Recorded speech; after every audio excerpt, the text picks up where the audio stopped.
Lanqas titwemmen, surreali, wara kundanna storika mill-qorti u wara 5 snin sħaħ gallerija, il-Prim Ministru issa qed jgħid li Stewart Healthcare taw servizz lill-poplu Malti. Dan meta d-deċiżjoni fl-appell ikkonfermat li dan kien kuntratt imsewweż bil-frodi u l-qorti ddikjaratu bħala null. Stewart irċiviet il-pagamenti tagħhom lura tat-servizz.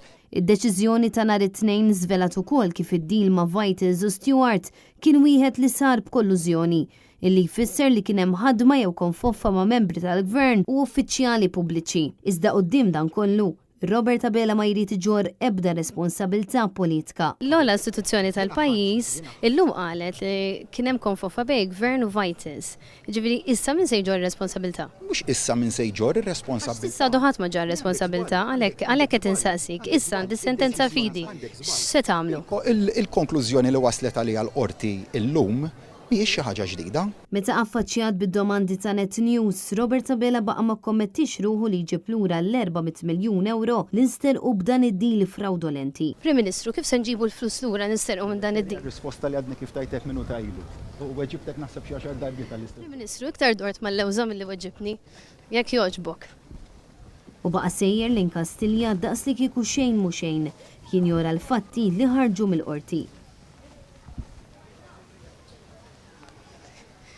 Min se jġor ir-responsabilità, Prim Ministru?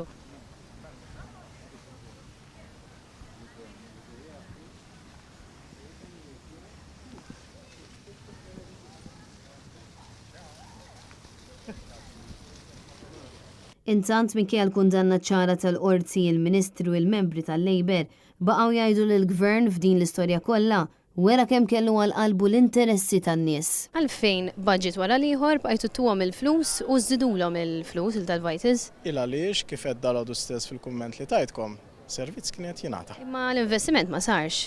Aħna nitkellmu fuq servizz li kien jingħata. Imma kif nafu l-istat tal-isptarijiet?